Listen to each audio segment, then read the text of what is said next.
They're individuals, and we must protect all of them, even the animals we're not that familiar with. Every animal is an individual, just as every human being is an individual. Each year in the United States, more than 25 million animals are used for scientific research or experiments in the United States.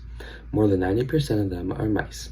Those mice are like us in the ways that matter, which is why they are perfect stand-ins for humans. Shower gel, toothpaste. Should animals ever be needed to test out the ingredients of things we use to clean ourselves and make us look nice? In the paragraphs just shown, Mark Smith wrote about how he'd rather live in a compassionate country with no major cure for an illness than a compassionate free country with a major cure for an illness. He states this because he doesn't want animals to go through all this suffering and pain, dying each year, which is millions of them.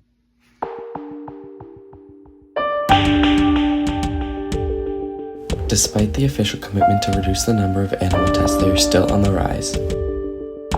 93% of all experiments that work on animals then fail and are dangerous on humans. Not only are some of these cases not working on humans, but only the animals that are being tested on, it also costs around $2 million per study to do these tests. Look a little bit closer. Actually, these animal methods are not that good. On average, only 2 of 3 experiments find a toxic substance. What he's saying is that, on average, if you do the same kind of experiment on multiple animals of a particular species, they would only have a reaction to a substance that is toxic to humans 2 out of 3 times, or approximately 69% of the time. So the question then, is that a good result?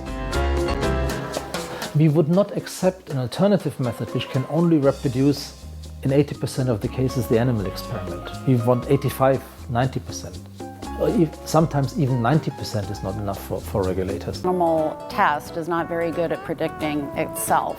Meaning there are widely varying results when conducting the same set of tests on numerous animals of a particular species. Now, are all these tests done on these animals reproducible and reliable? Reproducibility is a big deal in this field, as it's what regulators like the FDA are looking for to determine the reliability of test results.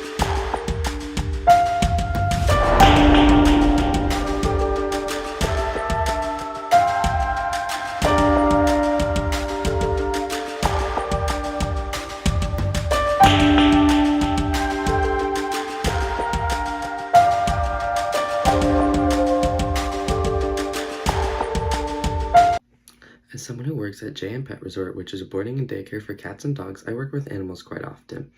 Knowing that animals go through this pain and misery is something that I cannot bear to think about, and no one should ever bear to think about.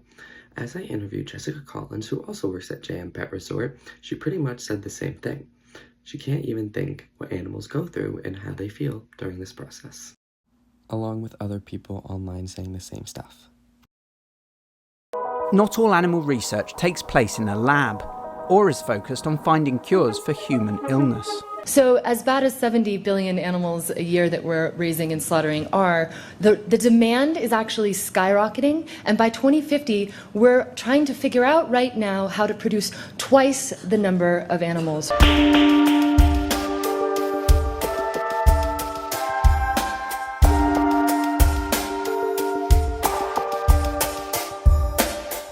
Teams are coming up with new ways to use technology that replaces the need for lab animals. Specifically, the lab tests out in vitro testing using human-relevant models for thousands of different products and ingredients.